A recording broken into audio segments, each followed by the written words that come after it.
Hey guys, 59 Perlen here, and I have another breakdown video for you today.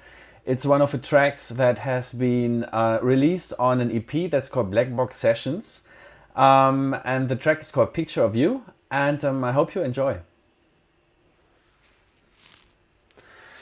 So basically, welcome to this little tutorial.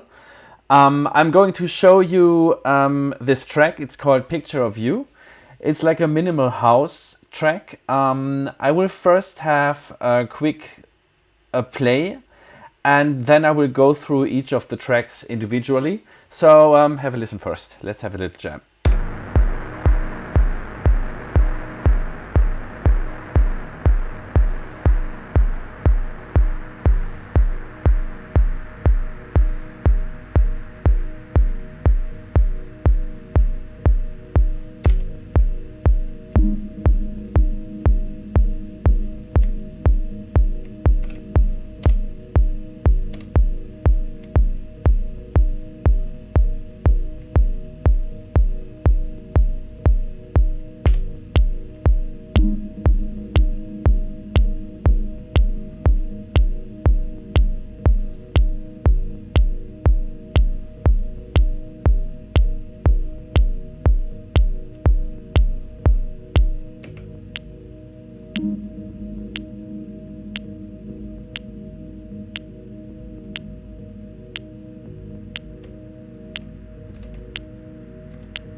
And so forth.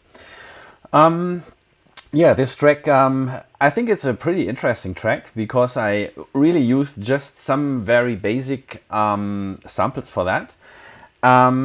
First of all, some words again to the basic track configuration. So I posted this in a previous video. I'm always using like around 60% of a swing adjustment in the track. It runs at 120 beats per minute, so that's like a very typical track for my minimal house sessions. And let's go through the tracks. The first one is again, I'm always putting the kick on track number 1, so that keeps my pattern kind of organized when I switch to a different pattern in the bank while I perform live. So I know that track 1 is the kick always, and that sounds like this.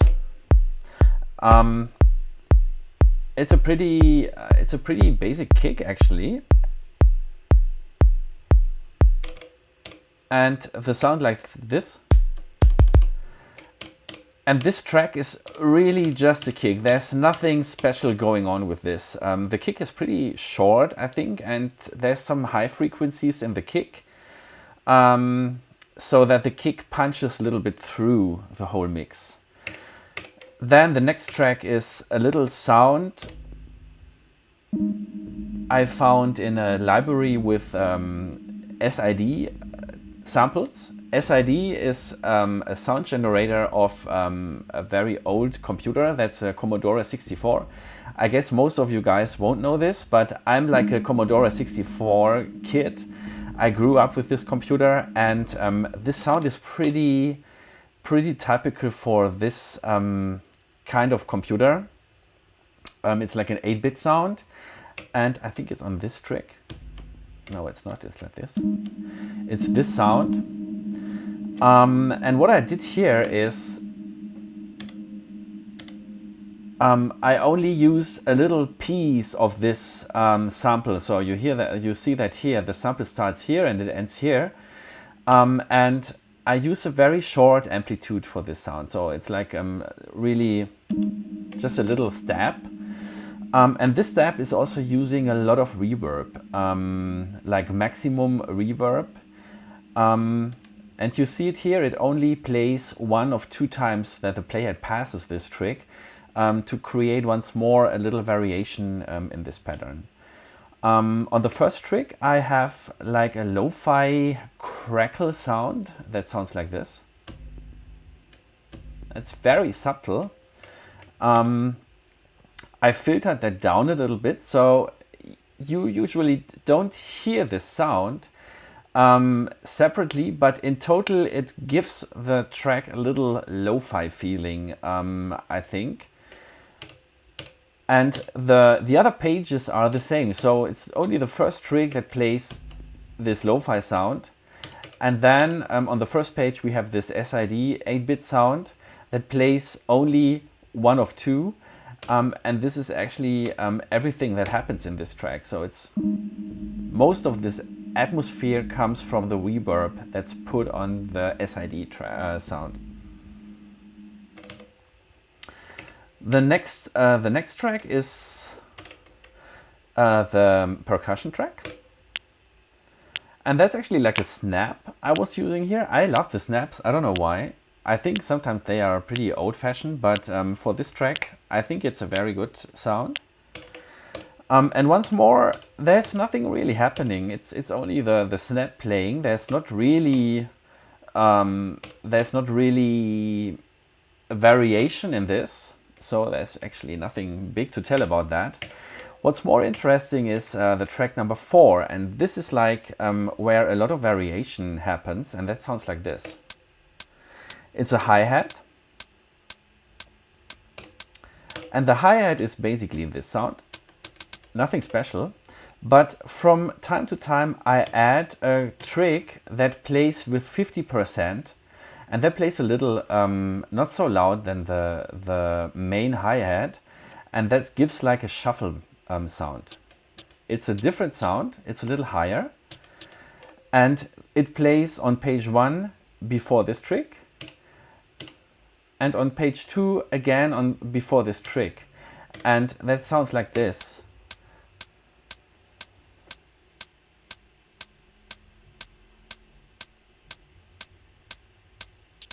There it was.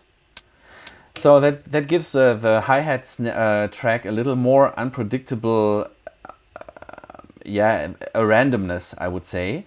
And altogether these 4 tracks sound like this. And you hear that there's already like a little groove going on,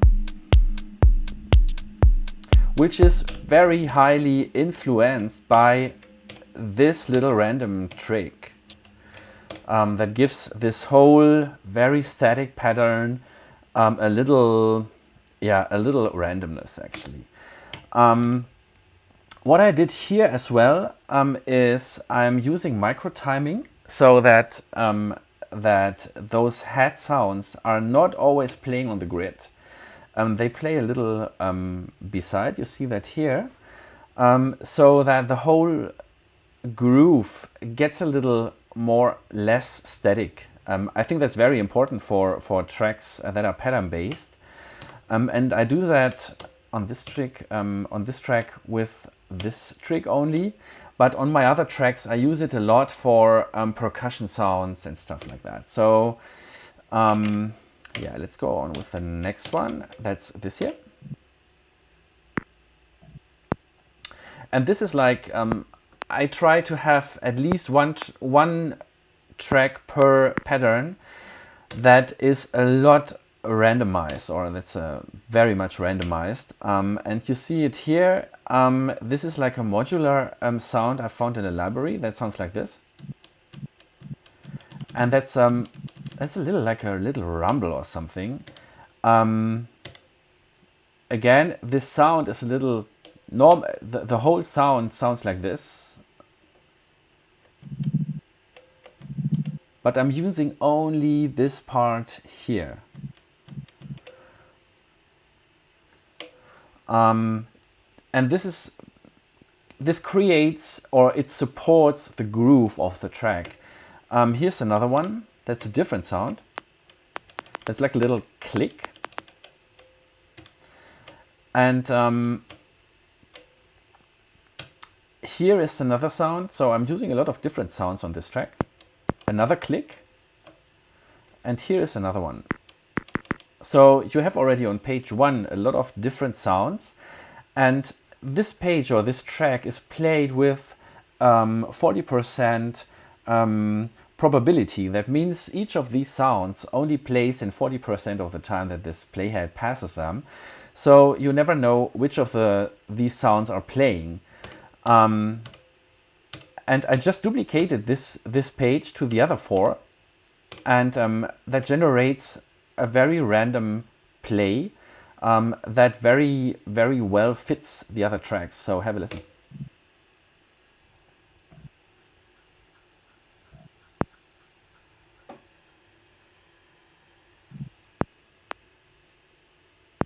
You hear that's very subtle. Well, when I put it together with the other 4 percussion tracks, it sounds like this.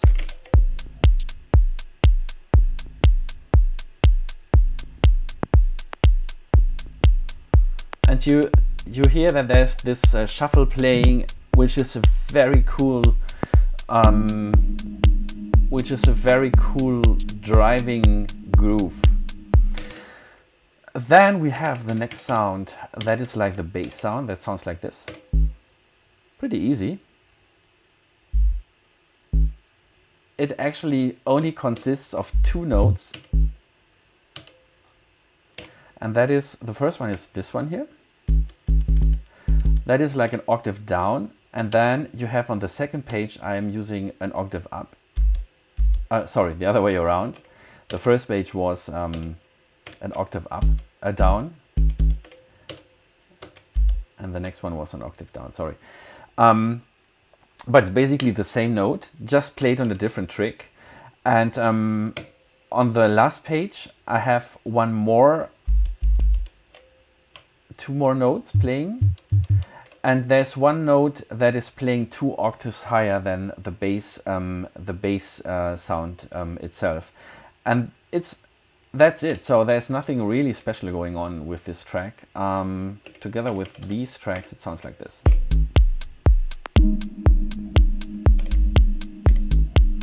There's not really filtered. The bass sound is not really modified with an amplitude or something. Pretty easy.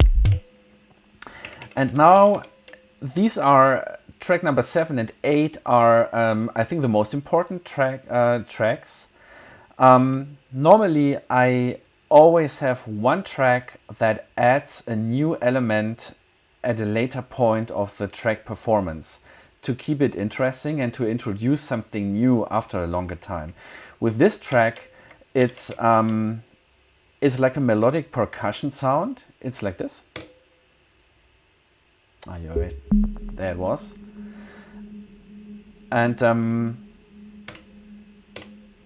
once more, this track is using a lot of reverb, which I modify over time. You see here, it's not so much reverb. The reverb is happening with the, it's a lot of delay going on. I'm sorry for that. I'm modifying the reverb while I perform. So this is like a little modification point for me. And this track only has 2 notes. It's like this. And the second note has more delay and more reverb on it than the first note. You see it here. There's not so much reverb sending, and this one is more reverb sending, and that creates a rhythm by the second trick that plays over a long time because the delay has a very, very high feedback amount, and that makes it pretty organic. And I'm also modifying the delay frequencies while I play the track, and that's like a little bit like this.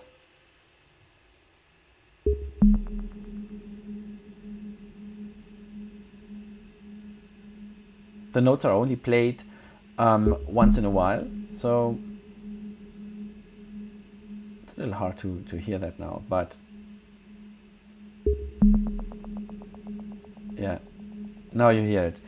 So the delay that's created is like filling this track with a lot of life, and that makes it pretty interesting to listen to. Beside that, there's not really much going on. The amplitude is just like you see that here. It's not really spectacular. Filtering, I filtered that a little down because the sound was a little bit harsh, like this. There was some noises in the high frequency, so I filtered that down. And there's also no LFO going on, so this is just a track I switch on after a while, and then there's like a modification of the reverb and delay parameters over the time. And then is the last track, that's a pad. And the pad is special because I am using a sample, a bit reduction of the sample with a very, very slow speed. It's like the minimum speed or less than the minimum speed. It's like 1.5 or something. And the sounds sounds like this.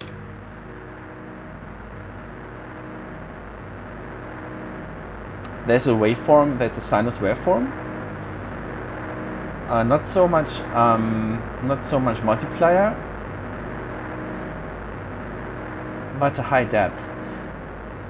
And this creates like a wave that's coming in from time to time in the track. Now it disappears, but still the pad sound is playing. And what I'm using here is a lot of reverb as well. That means if the bit reduction starts to evolve, the bit reduction crackles are adding a lot of ambience to the track because of this reverb. So the bit reduction, you hear that for a long time because of these two effects I'm sending them. Now you don't hear it, of course. The pad sound itself is super basic. That is like this. I think that was like, I think that's like, yeah, that's like this sound that I found in one of my libraries.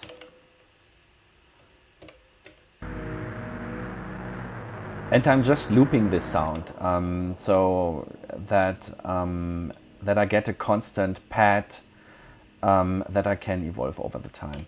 So also again, once more, this is not really something outstanding. What makes it outstanding, I think, is the bit reduction adding.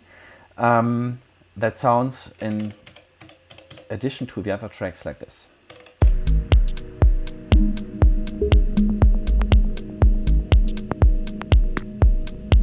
And you will hear that the bit reduction comes in pretty soon. And if it starts to coming in, I will kick out other tracks.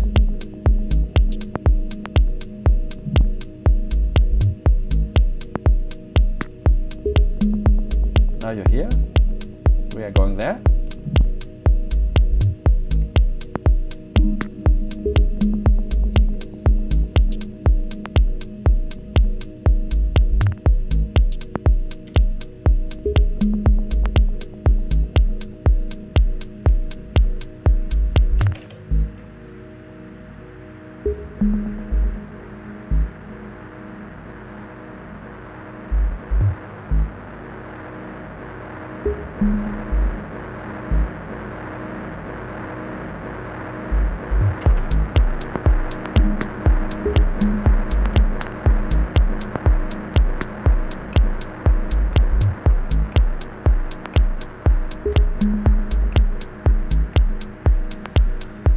And that's basically it. I hope you liked my little breakdown. If you like this video, give it a like below, or better subscribe to my channel. I'm going to post more of this stuff soon. And yeah, leave your comment what you think, give me your ideas, and enjoy creating tracks with the Digitakt. See you soon. Bye.